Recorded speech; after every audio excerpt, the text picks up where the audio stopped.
Mymensingh board 2024 উচ্চতর গণিত বহুনির্বাচনী পর্বে সবাইকে স্বাগত জানাচ্ছি। আজকে আমরা এই পর্বে ময়মনসিংহ বোর্ডের যে বহুনির্বাচনী রয়েছে সেগুলোর সমাধান নিয়ে আলোচনা করব। 1 নং প্রশ্ন, function of a = 2a³ + 6a² - 6a + b বহুপদীটি a-1 দ্বারা বিভাজ্য হলে b এর মান নির্ণয় করো। কোনো বহুপদীকে আমরা যখন কোনো অংশ দিয়ে ভাগ করব তখন সেই অংশ থেকে প্রাপ্ত যে মানটি আছে অর্থাৎ এটা দিয়ে যখন ভাগ করব এটাকে বলা হবে ভাজক। তখন এই ভাজকটি থেকে আমরা এখানে যে রাশি এ আছে এ চলক এটার মান বের করব। তো এটা বের করার জন্য আমরা এটাকে 0 ধরব। a = তখন পাওয়া যাবে 1, অর্থাৎ এখানে আমরা এর পরিবর্তে যদি 1 বসাই তাহলে এটি নিঃশেষে বিভাজ্য হবে। তখন এর যে ভাগশেষ রয়েছে ভাগশেষের মান হবে 0। তাহলে এর পরিবর্তে যদি 1 বসানো হয় তাহলে ফাংশন অফ 1 এটার মান পাওয়া যাবে হচ্ছে 0। তাহলে ফাংশন অফ 1 এর পরিবর্তে যদি 1 বসাই তাহলে 2 × 1³ + 6 × 1² - 6 × 1 + b = হবে 0। তাহলে 1 এর কিউব হচ্ছে 1, 2 দিয়ে গুণ করলে হচ্ছে 2, 1 এর স্কোয়ার 1, 6 দিয়ে গুণ করলে 6, এখানে গুণফল হচ্ছে 6 + b = 0। এটা কাটা 6 6 বাদ দিলে 2 থাকবে, 2 + b = 0। সুতরাং b = হচ্ছে -2, অর্থাৎ b এর মান হবে -2। একের ক। 2 2 - 2 + 2 - 2 এইভাবে যে ধারাটি হবে সেটা এই পদের সমষ্টি কত, এটা সাধারণ গণিত 13.2 এই অনুশীলনীতেও এ ধরনের এমসিকিউ রয়েছে। তো এক্ষেত্রে আমাদের যেটা করতে হবে, যদি একই সংখ্যা প্লাস মাইনাস থাকে তাহলে আমরা যে পদের সমষ্টি বের করব সেই পদটি কি জোড় না বিজোড় বোঝায়। যেমন 2n + 1 এটা কি জোড় না বিজোড়। n যে কোনো স্বাভাবিক সংখ্যা হলে 2n হচ্ছে জোড় সংখ্যা, কারণ 2 দিয়ে গুণ করলে যে কোনো স্বাভাবিক সংখ্যা জোড় সংখ্যা হবে, আর তার সাথে 1 যোগ করলে সেটা হয় বিজোড় সংখ্যা। তাহলে 2n + 1 এটা হচ্ছে একটা বিজোড় সংখ্যা। তো আমরা এখান থেকে বিজোড় সংখ্যক পদ নিব। তো আমরা একটা পদ নিতে পারি। তো একটা পদের যোগফল হচ্ছে এখানে 2। যদি আমরা এখানে 3টা পদ নেই, তো 3টা পদের যোগফল নিলে আমাদের এটা কাটা যাবে, তখন থাকবে 2। অর্থাৎ যতগুলো বিজোড় সংখ্যক পদ নেই না কেন সব ক্ষেত্রে থাকবে 2। তাহলে এটার যোগফল হচ্ছে 2। একের খ। 2 এর খ। 3 এইটার মূলদীয় ভগ্নাংশ নিচের কোনটি। তাই মূলদীয় ভগ্নাংশ বের করতে হবে। তো মূলদীয় ভগ্নাংশ বের করার এটা সাধারণ গণিত 1 অনুশীলনীর যে অঙ্ক রয়েছে সেটার মতোই। তো এই ধরনের ক্ষেত্রে আমরা সমস্ত বিন্দু প্রথমে বাদ দিয়ে লিখব। তাহলে 2 8 2 অর্থাৎ বিন্দু এই দশমিক বিন্দু এবং এই যে পৌনঃপুনিক বিন্দু রয়েছে সেটা বাদ দিয়ে লিখব। মাইনাস করব হচ্ছে পৌনঃপুনিক বিন্দু যে ডিজিট আছে সেটা বাদে বাকি অংশ, অর্থাৎ 2 পৌনঃপুনিক বাদ দিয়ে বাকি থাকে হচ্ছে 2 8। এই 2 8 বাদ দিব বা বাদ দিতে হবে।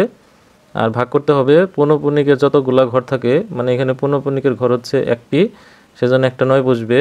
আর পৌনঃপুনিক ব্যতীত ঘর রয়েছে অবশিষ্ট একটি, এটাকে বলা হয় অনাবৃত সংখ্যা, এর ঘর 1, এজন্য একটা 0 বসবে। অর্থাৎ যতগুলো আবৃত ঘর ততগুলো 9, যতগুলো অনাবৃত ঘর মানে পৌনঃপুনিক ছাড়া ঘর তার জন্য ততগুলো 0 বসবে। 282 থেকে আমরা যদি 28 বাদ দিই তাহলে হবে 254, আর নিচে হচ্ছে 90। তো এটার সাথে কোনো অপশন মিলতেছে না, আমরা এটা কাটাকাটি করব।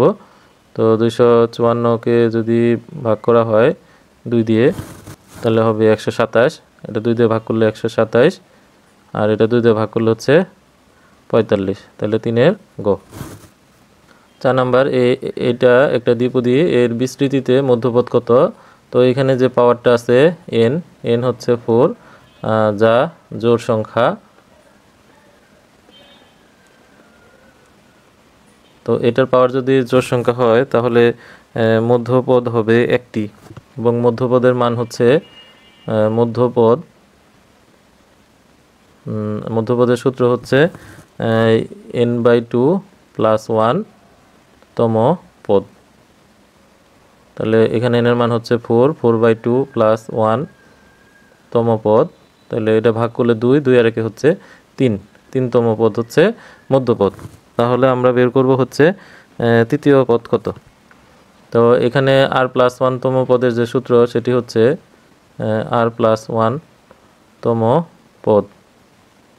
এটা হচ্ছে NCR প্রথম যে পদ আছে তার পাওয়ার হচ্ছে n-r, আর দ্বিতীয় যে পদ আছে সেটার পাওয়ার হচ্ছে r।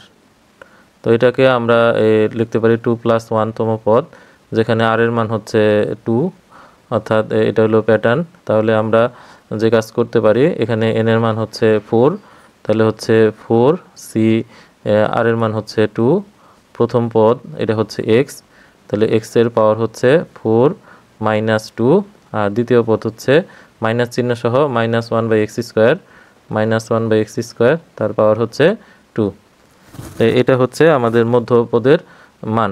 এখন NC4C2 ক্যালকুলেটর দিয়ে এটা করা যায়, এটা ক্যালকুলেটর দিয়ে করলে মান হবে 6, তারপরে x এর পাওয়ার হচ্ছে 2, আর এটাকে স্কোয়ার করলে মাইনাস উঠে যাবে, 1 এর স্কোয়ার 1, আর স্কোয়ার স্কোয়ার করলে এটা হচ্ছে 4। তো এটা কাটাকাটি করলে উপরে আসবে হলো 6 আর নিচে আসবে x²। তাহলে 6/x², এটা হচ্ছে 4-এর ক। তো নিচে তথ্যের আলোকে 5 ও 6 নং প্রশ্নের উত্তর দাও। এর মান এত, বির মান দেওয়া আছে। এটা হচ্ছে দুইটা বিন্দুগামী রেখা x অক্ষকে p বিন্দুতে ছেদ করে। তাহলে x রেখাটি x অক্ষকে ধনাত্মক দিকের সাথে কত কোণ উৎপন্ন করবে? তাহলে এটা হলো x অক্ষ, আর এটা হলো y অক্ষ। এখন একটা বিন্দু হলো 5 - 2, তাহলে 5 ঘর ডানে আর 2 ঘর নিচে ধরলাম বিন্দুটা এখানে আছে, আর b হচ্ছে -1, 1 ঘর বামে আর 4 ঘর উপরে, তাহলে b হচ্ছে এখানে আছে। তাহলে এইভাবে যোগ করলে এই হলো এই b সরলরেখা। তো x অক্ষের p বিন্দুতে ছেদ করে, তো এটা হচ্ছে p বিন্দু। তাহলে ধনাত্মক দিকের সাথে কত কোণ উৎপন্ন করে? এই হচ্ছে ধনাত্মক দিকের সাথে উৎপন্ন কোণ, এবং এই কোণের মান হচ্ছে স্থূলকোণ, 90 থেকে বড়। তাহলে আমরা এখানে বের করব হচ্ছে এটা ঢাল। তাহলে ঢাল m = উপরে হচ্ছে কোটিদ্বয়ের পার্থক্য, অর্থাৎ -2 - 4, -2 থেকে বাদ দেব হচ্ছে 4, আর 5 থেকে বাদ দেব -1। তাহলে হচ্ছে -2 আর -4 -6, এটা প্লাস করলে হচ্ছে 5 + 1 মানে 6 = হচ্ছে -1। আর ঢাল m হচ্ছে tan θ, এটা আমরা জানি। এখন তাহলে tan θ এর মান হচ্ছে -1, তাহলে এখানে আমরা লিখতে পারি -tan 45 ডিগ্রি। এখন যেহেতু এটা মাইনাস আছে, এটা দ্বিতীয় চতুর্ভাগে অবস্থিত হবে, সেহেতু এটা লেখা যায় হচ্ছে tan θ = tan 90 degree plus 45 degree. তাহলে 90 + 45 এটা হচ্ছে 135 ডিগ্রি। তো দুই পাশ থেকে tan বাদ দিলে θ = 135 ডিগ্রি। তাহলে tan 135 ডিগ্রির মান হচ্ছে -1। 6 p বিন্দুর স্থানাঙ্ক নির্ণয় করো। p বিন্দু হচ্ছে এই AB সরলরেখাটি x অক্ষের মাধ্যমে p বিন্দুতে ছেদ করে। তাহলে AB সরলরেখা সমীকরণ বা AB রেখা সমীকরণ,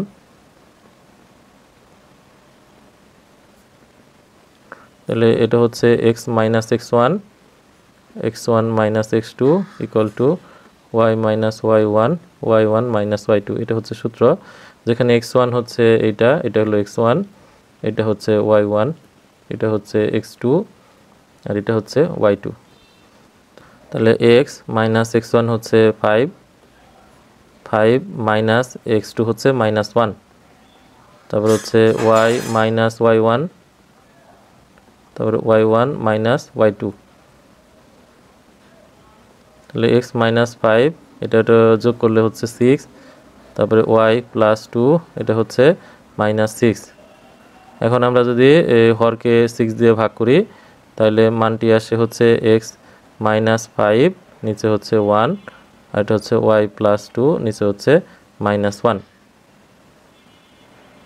তাহলে এই ক্ষেত্রে আমরা আর গুণ করলে পাবো -x + 5, -1 দ্বারা এটাকে গুণ, আর 1 দ্বারা এটাকে গুণ করলে পাবো y + 2। এখন যেহেতু এটা x অক্ষকে p বিন্দুতে ছেদ করে, তাহলে x অক্ষের উপর y এর মান 0 হয়। তাহলে AB রেখার যে কোটির মান 0, তাহলে y = হবে 0। তাহলে y = 0 হলে -x + 5 = হবে 0 + 2, তাহলে -x = 2 - 5, তাহলে -x = হবে -3, তো x এর মান হবে 3। তাহলে স্থানাঙ্ক হচ্ছে এক্স এর মান পাবো 3 আর ওয়াই এর মান পাবো হচ্ছে 0। তাহলে 3 0 হচ্ছে পি বিন্দুর স্থানাঙ্ক। 6 এর ক। 7 নাম্বার হলো cosec theta equal to Y by X হলে tan 3 pi by 2 minus theta এর মান কত? তো কোসেক থিটার বেলায় উপরে হচ্ছে অতিভুজ, অর্থাৎ এটা হচ্ছে অতিভুজ আর নিচেটা হচ্ছে লম্ব। তো আমরা যদি একটা সমকোণী ত্রিভুজ অঙ্কন করি, এটা যদি আমরা থিটা কোণ দেই তাহলে লম্ব এটা হচ্ছে এক্স আর অতিভুজ যদি ওয়াই হয় তাহলে ভূমির মান হবে অতিভুজ স্কোয়ার মাইনাস লম্ব স্কোয়ার, এটা হচ্ছে ভূমির মান হবে। তাহলে টেনের ক্ষেত্রে এটা আমাদের হচ্ছে 90 এর বিজোড় গুণিতক, অর্থাৎ এখানে 90 আছে 3 বার, মানে বিজোড় সংখ্যক। বিজোড় গুণিতক হইলে আমাদের টেন পরিবর্তন হয়ে এটা হবে হচ্ছে কট, কট বসবে। আর এটা হচ্ছে তৃতীয় চতুর্ভাগ থেকে একটুখানি কম আছে, মানে আমরা যদি করি তাহলে এটা হচ্ছে পাই বাই 2, এটা হচ্ছে পাই, এটা হচ্ছে 3 পাই বাই 2, অর্থাৎ একটু কম, মানে তৃতীয় চতুর্ভাগে অবস্থিত। তৃতীয় চতুর্ভাগ হচ্ছে টেনের ক্ষেত্রে পজিটিভ, তাই কটের আগে প্লাসই থাকবে। আর এটা হচ্ছে থিটা। তাহলে কট হচ্ছে ভূমি বাই লম্ব, এখানে ভূমি হচ্ছে root over Y square minus X square আর লম্ব হচ্ছে এক্স। তাহলে উত্তর হবে গ, 7 গ হচ্ছে উত্তর। 8, এখানে 3টি বিন্দু রয়েছে, 3টি বিন্দু যদি সমরেখা হয় তাহলে এক্স এর মান নির্ণয় করো। এখন এক্স এর মান যদি এইরকম 3টি বিন্দু সমরেখা হয়, অর্থাৎ এ বিন্দু, বি বিন্দু এবং সি বিন্দু যদি একই রেখা অবস্থিত হয় তাহলে তাদের দ্বারা গঠিত ত্রিভুজের ক্ষেত্রফল হবে 0। তাহলে ত্রিভুজের ক্ষেত্রফল হচ্ছে হাফ মডুলাস এক্স এর ভুজ, এক্স এর ভুজ এবং এ এর কোটি নিচে থাকবে, বি এর ভুজ, বি এর কোটি, সি এর ভুজ, সি এর কোটি। আর যেটা দিয়ে শুরু করছে ওইটা দিয়ে আবার শেষ করতে হবে। তাহলে এটা হলো ত্রিভুজের ক্ষেত্রফল, এই ক্ষেত্রফলের মান হবে 0। তাহলে এই হাফ এই পাশে 0-র সাথে গুণ করলে এটা হয়ে যাবে হচ্ছে 0। তাহলে আমরা এটা নিয়ম হচ্ছে এইটার সাথে এটা কোণাকুণি গুণ করতে হয়। তাহলে 2 অক্ষে 2, 2-র সাথে x গুণ করলে আমরা পাবো হচ্ছে 2x, 4-এর সাথে -1 গুণ করলে হচ্ছে -4। আবার নিচ থেকে উপরে গুণ করলে তখন চিহ্ন বদলায় যাবে। তাহলে 2 × -1 মানে -2, কিন্তু এটা হয়ে যাবে -2-র বিয়োগফল, মানে নিচ থেকে উপরে গেলে মাইনাস চিহ্ন বসে সামনে, 4 × 2 = 8, তাহলে -8, x এর সাথে 1 গুণ করলে হবে -x ইকুয়াল টু হচ্ছে 0। তাহলে 2 + 2x - 4 + 2 - 8 - x ইকুয়াল টু 0। তাহলে এখানে 2 থেকে x বাদ দিলে হচ্ছে x থাকে 2 আর 2 এ 4, 4 থেকে 4 গেলে হচ্ছে 0, তাহলে থাকবে হচ্ছে -8 ইকুয়াল টু 0। তাহলে x এর মান হচ্ছে 8। তাহলে x এর মান হচ্ছে 8, 8 এর ঘ। 9, function of x equal to x³ + 3 হলে f ইনভার্স 3 এর মান কত? আমরা ধরে নিই যে f ইনভার্স অফ 3 এটার মান হবে a, তাহলে এফটা ওই পাশে গেলে ফাংশন অফ a এটার মান হবে 3। তাহলে ফাংশন অফ a হচ্ছে 3। তাহলে a এর মান বের করব। তাহলে ফাংশন অফ x এর মান যদি এত হয় তাহলে আমরা ফাংশন অফ a এর মান পাই a³ প্লাস হইল 3। তো এখানে যেহেতু ফাংশন অফ a এর মান হচ্ছে 3, তো এটার পরিবর্তে লেখা যায় 3 ইকুয়াল টু a³ প্লাস হইল 3। এই 3 এই পাশে আসলে a³ এর মান পাবো হচ্ছে 3 - 3, অর্থাৎ 0। তাহলে এর মান হবে 0। আর ফাংশন অফ f ইনভার্স 3 এর মান যেহেতু a ধরছি তাহলে এর মান হচ্ছে 0, অর্থাৎ এটার মান হচ্ছে 0। 9 এর ঘ। তো সেখানে চিত্রে বিডি এর মান বের করো। তো এটা যেহেতু এডি লম্ব বিসির উপর, তাহলে এডি লম্ব বিসি, সেহেতু এটাও 90 ডিগ্রি হবে। তাহলে ত্রিভুজ এ ডিসি সমকোণী যে ত্রিভুজ সেটার মধ্যে লম্ব স্কোয়ার প্লাস ভূমি স্কোয়ার সমান হলে অতিভুজ স্কোয়ার। তাহলে এডি স্কোয়ার সমান প্লাস সিডি হচ্ছে 4 স্কোয়ার ইকুয়াল টু 5 স্কোয়ার। তাহলে এডি square equal to 5 square minus 4 square. তাহলে এটা হলো 25 আর এটা হলো 16। 25 থেকে 16 বাদ দিলে হচ্ছে 9। তাহলে এডির মান হচ্ছে √9 ইকুয়াল টু 3। তাহলে এডির মান হচ্ছে 3। আবার এ বিডি এটাও একটা সমকোণী ত্রিভুজ। তাহলে ত্রিভুজ এ বিডি, এখানে লম্ব হচ্ছে এডি স্কোয়ার প্লাস ভূমি বিডি স্কোয়ার সমান অতিভুজ এ বি স্কোয়ার। তাহলে এডির মান হচ্ছে 3 square plus BD square equal to 12 square. তাহলে বিডি স্কোয়ার ইকুয়াল টু হচ্ছে 12 স্কোয়ার মাইনাস 3 স্কোয়ার, তাহলে 144 মাইনাস হইল 9 সমান এটা হচ্ছে 135। তাহলে বিডির মান হচ্ছে √135। তাহলে উত্তর হচ্ছে 10-এর খ। 11 এটার সমাধান নিচের কোনটি হবে? যেহেতু এখানে ভিত্তি কোনোভাবে সমান বানানো যায় না, ভিত্তি কোনোভাবে সমান বানানো যাবে না। 9কে যদিও লেখা যায় 3 স্কোয়ার আর 25কে লেখা যায় 5 স্কোয়ার, কিন্তু ভিত্তি সমান হচ্ছে না। তাহলে এটা একমাত্র সম্ভব যদি দুই পক্ষের যে পাওয়ার আছে পাওয়ারটা যদি 0 হয়, তাহলে একমাত্র তখন পাবো পাওয়ারটা 0 হইলে 9-এর পাওয়ার 0 আর 25-এর পাওয়ার 0 এইটার মান দুই পক্ষে সমান হবে। কারণ কোনো কিছুর পাওয়ার 0 থাকলে মান হয় 1, তাহলে এই পাশে হবে 1, তাহলে এই পাশে 1 হবে, এই পাশে 1 হবে। তাহলে এটি সম্ভব শুধুমাত্র পাওয়ারটা যদি 0 হয়। তাহলে 2x + 2 এটার মান হবে 0, তাহলে 2x = -2, তাহলে x এর মান হবে 2 দিয়ে ভাগ করলে -1। আবার চাইলে এটার মানও 0 ধরা যায়, তাহলে x + 1 = হবে 0, তাহলে x এর মান হবে -1। তাহলে উভয় পাশ থেকে দেখতেছি x এর মান হয় -1। তাহলে উত্তর সমাধান হচ্ছে 11 গ। 12 y = x² + 4x + 1 ফাংশনের লেখ্য চিত্র কিরূপ হবে? এখানে y এর পাওয়ার হচ্ছে 1 আর x এর পাওয়ার হচ্ছে 2। এরকম যদি x এর পাওয়ার 1 হয় y এর পাওয়ার 2, অথবা x এর পাওয়ার যদি 2 হয় y এর পাওয়ার যদি 1 হয়, তাহলে এই লেখচিত্রটি হচ্ছে পরাবৃত্তের সমীকরণ। 12-এর খ। আবার যদি x এর পাওয়ার 1 এবং y এর পাওয়ার যদি 1 হয়, তাহলে এটি হবে সরল রেখা। আবার x এর পাওয়ার যদি 2 হয় এবং y এর পাওয়ার যদি 2 হয়, তাহলে এটা হবে বৃত্ত। 13 a > b এবং c <0 হয়, তার মানে c হচ্ছে ঋণাত্মক। তাহলে ac < bc, এখানে a < b। আমরা যদি কোনো ঋণাত্মক সংখ্যা দিয়ে গুণ করি তাহলে অসমতার দিক পরিবর্তন হবে। তাহলে c যেহেতু ঋণাত্মক সংখ্যা মানে 0 থেকে ছোট, তাহলে এর দিকটা বিপরীত হয়ে যাবে, অর্থাৎ সেক্ষেত্রে এই 13-র 1 সঠিক। এখন এটা যদি সঠিক হয় এটা অবশ্যই ভুল, কারণ এটার মুখটা আবার বিপরীত দিকে দেওয়া হয়েছে। আবার যদি আমরা সেম একই কাজ করি, যদি কোনো ঋণাত্মক সংখ্যা দিয়ে ভাগ করি তাহলেও অসমতার মুখ পরিবর্তন হবে। তাহলে সেই হিসাবে এটা সঠিক, অর্থাৎ গুণ বা ভাগ যাই করি না কেন ঋণাত্মক সংখ্যা দ্বারা অসমতার মুখ পরিবর্তন হবে। উত্তর হচ্ছে এখানে খ, 1 এবং 3, 13-এর খ। 14 2x = 8y হলে x অনুপাত y এর মান কত? তাহলে 2x = 8y, তাহলে 2x এখানে 8কে লেখা যায় হচ্ছে 2³ তাহলে 2x = 2³ তো ভিত্তি সমান হলে পাওয়ার সমান x = 3y।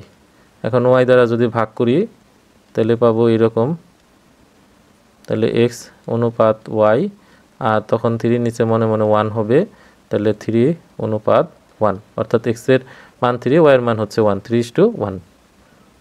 14-এর ঘ।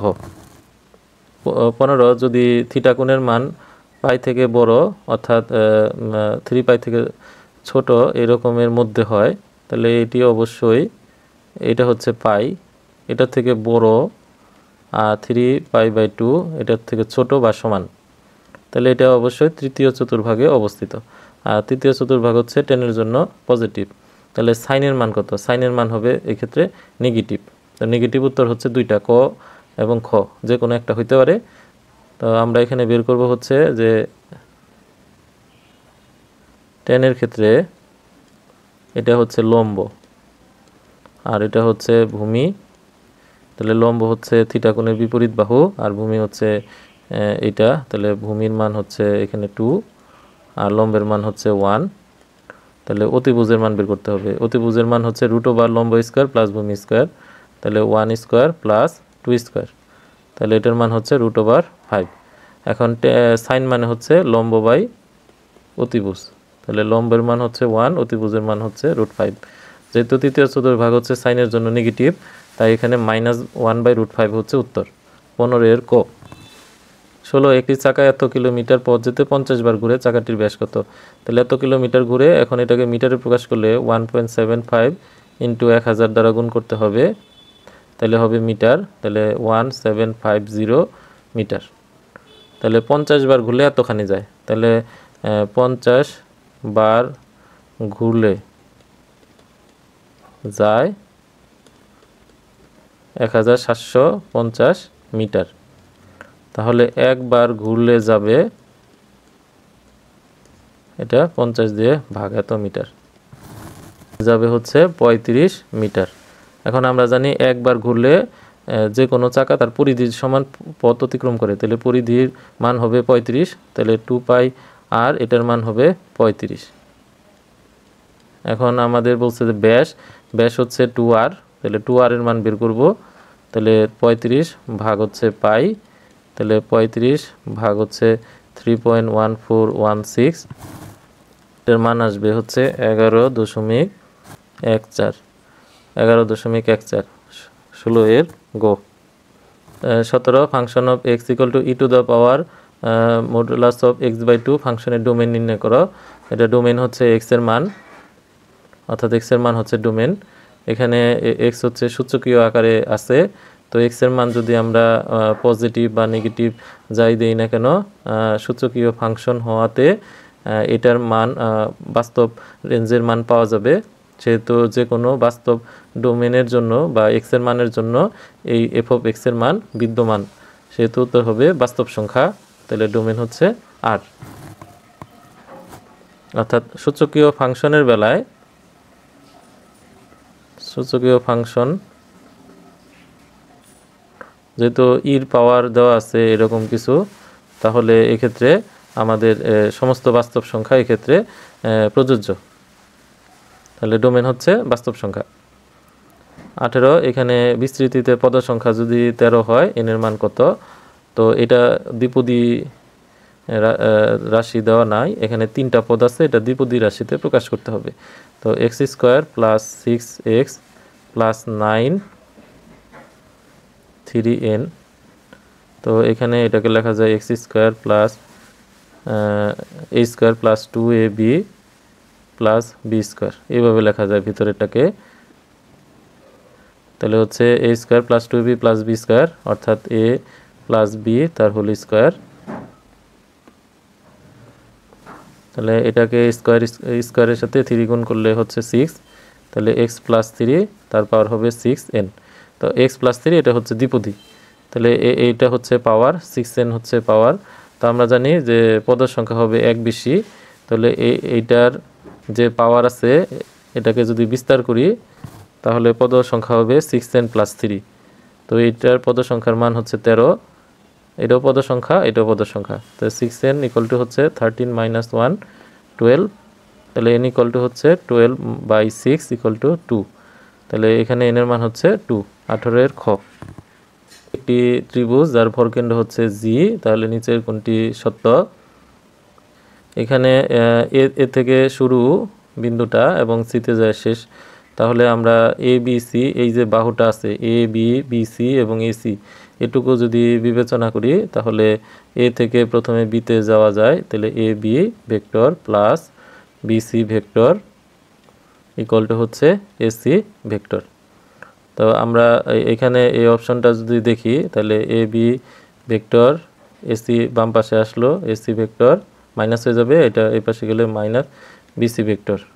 তাহলে এটার সাথে কিন্তু ক মিলতেছে না, তাহলে ক হচ্ছে কাটা।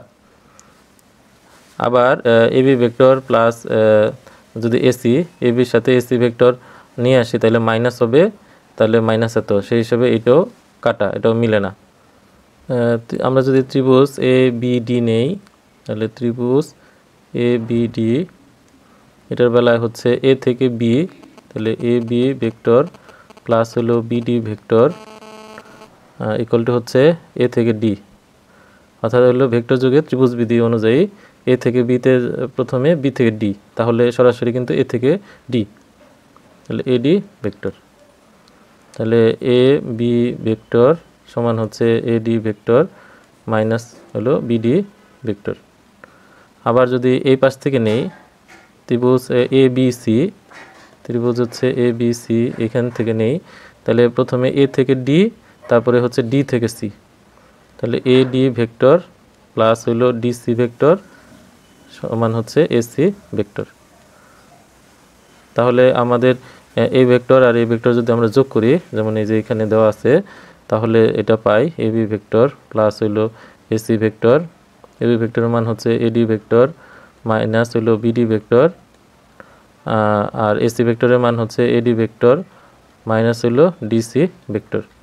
তাহলে হচ্ছে 2AD ভেক্টর, এখানে এই বিডি অর্থাৎ যেহেতু জি হচ্ছে ভরকেন্দ্র, কাজে এডি হচ্ছে মধ্যমা, তাই বিসিকে সমদ্বিখণ্ডিত করে, তাহলে বি থেকে ডি যতটুকু, ডি থেকে সিও ততটুকু, এবং দুইটার দিক হচ্ছে একই, তাহলে বিডি এবং ডিসি হচ্ছে আমাদের এখানে সমান, এটা প্লাস বসবে, তো এটা তখন কাটা যাবে কারণ মান হচ্ছে সমান, তাহলে বিডি ভেক্টর আর এই ডিসিকেও আমরা বিডি ভেক্টর বলতে পারি, তাহলে এটা কাটা, তাহলে এটার মান হচ্ছে 2AD।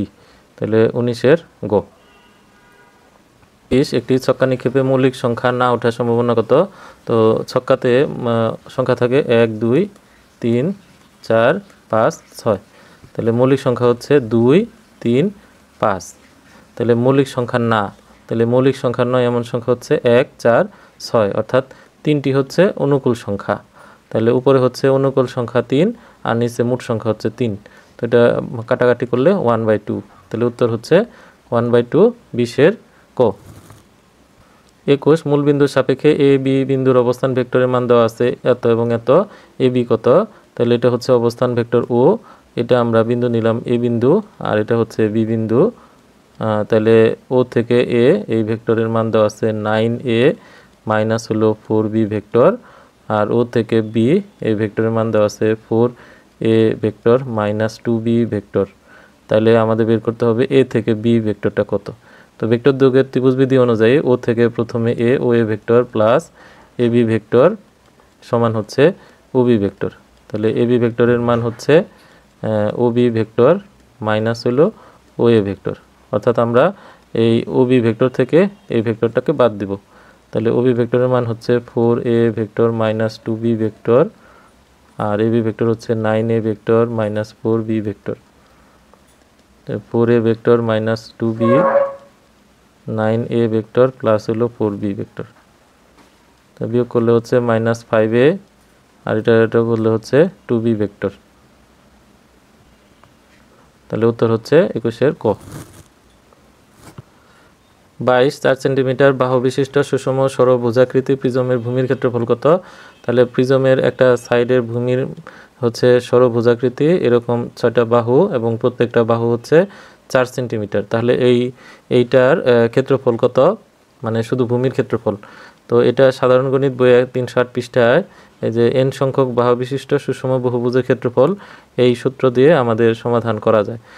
এখানে n হচ্ছে 6, কারণ n সংখ্যক মানে হচ্ছে এখানে 6টা বাহু এরা সমান, মানে ষড়ভুজ মানে 6, তাহলে n এর মান যদি 6 দেই, তাহলে এর মান এখানে দেওয়া আছে হচ্ছে 4 সেন্টিমিটার, এটা হলো এর মান, তাহলে এটা হচ্ছে 6 × 4 square divided by 4 cot 180 degree ভাগ হলো n এর মান হচ্ছে 6, তাহলে এটা দিয়ে এটা 4 কাটলে একটা 4 থাকে, 4 6 24 কট, এটা ভাগ করলে হচ্ছে 30 ডিগ্রি, তাহলে 24 × cot 30, এটার মান হচ্ছে √3, তাহলে 24√3,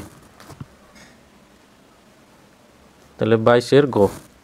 নাম্বার 3 সেন্টিমিটার উচ্চতা এবং 4 সেন্টিমিটার ভূমির ব্যাস বিশিষ্ট, তাহলে ভূমির ব্যাস যদি হয় তাহলে ব্যাসার্ধ হচ্ছে অর্ধেক, তাহলে 4-এর অর্ধেক হচ্ছে 2, তাহলে উচ্চতা হচ্ছে এইচ-এর মান হচ্ছে 3 আর আর-এর মান হচ্ছে 2, তাহলে কোণকের বক্রতলের ক্ষেত্রফল, তো আমরা বক্রতলের ক্ষেত্রফল জানি হচ্ছে πr/l, যেখানে আর হচ্ছে ভূমির ব্যাসার্ধ আর এল হচ্ছে আমাদের এই হেলানো ই, এখানে এইচ-এর মান দেওয়া আছে 3 এবং আর-এর মান দেওয়া আছে 2, তাহলে এটা যদি 3 হয় আর-এর মান যদি 2 হয়, তাহলে এল হচ্ছে √h² প্লাস r², তাহলে এইচ-এর মান হচ্ছে 3 আর আর এর মান হচ্ছে 2, তাহলে হচ্ছে 9 + 4 √13। তাহলে হচ্ছে আমাদের এখানে সূত্র হবে পাই আর এল। আর এর মান হচ্ছে 2 আর এল এর মান হচ্ছে √13, তাহলে 2 √13 পাই। তাহলে 23-এর 1 সঠিক। ভূমির ক্ষেত্রফল হচ্ছে একটা বৃত্তের ক্ষেত্রফল, সেটা হচ্ছে পাই আর স্কোয়ার। তাহলে পাই আর এর মান হচ্ছে 2, তাহলে এটার মান হচ্ছে 4 পাই। এটাও কিন্তু সঠিক। আয়তনের সূত্র হচ্ছে 1/3 পাই আর স্কোয়ার এইচ। তাহলে 1/3 পাই আর স্কোয়ার এইচ। তাহলে 1/3 পাই আর এর মান হচ্ছে 2 আর এইচ এর মান হচ্ছে 3। এটা কাটা, তাহলে থাকবে হচ্ছে 4 পাই। তাহলে এটা সঠিক। 23-এর সবগুলো। 23-এর ঘ। 24 একটা ফাংশন, এটার ডোমেন কত? এটা হচ্ছে রুট ফাংশন। তাহলে রুটের ভিতরে এটা আমাদের যে সংখ্যাটি থাকবে, এই সংখ্যাটি অবশ্যই এই ধনাত্মক সংখ্যা হতে হবে। অর্থাৎ এই বক্সের যে সংখ্যাটি এটা হতে হবে 0 সমান বা 0 থেকে বড়, মানে নেগেটিভ হওয়া যাবে না। তাহলে এখানে 1 - 2x > 0 হলে এটা ডোমেনের মান বিদ্যমান থাকবে। তাহলে -2x > -1, মাইনাস দিয়ে উভয় পক্ষকে গুণ করলে অসমতার মুখ পরিবর্তন হবে। তাহলে x < 1/2। তাহলে সেটা হচ্ছে 24-এর ঘ। 25 ax² - 6x + 9 = 0 সমীকরণের মূলদ্বয় সমান হলে এর মান নির্ণয় করো। এটা হলো 97 পৃষ্ঠার। মূলদ্বয় যদি সমান হয়, মূলদ্বয় পরস্পর সমান হবে যদি এই নিশ্চয়কের মান হয় 0, তাহলে মূলদ্বয় পরস্পর বাস্তব এবং সমান হবে। তাহলে এখান থেকে আমরা লিখব হচ্ছে b² - 4ac, এটার মান হবে 0। তাহলে এখানে এর মান হচ্ছে x² এর সহগ। তো x² এর সহগ a নিজেই আছে, তাহলে a = a থাকবে। b হইল x এর সহগ, তাহলে x এর সহগ হলো -6 আর c হলো 9। তা যদি এখানে মান বসাই দেই, তাহলে -6 তার স্কয়ার -4 * a = 0, তাহলে 36 - 4 নং 36 a = 0। তাহলে -36 a = -36, দুই পাশে -36 দিয়ে ভাগ করলে এর মান হবে 1। তাহলে এর মান হচ্ছে 1। 25-এর খ।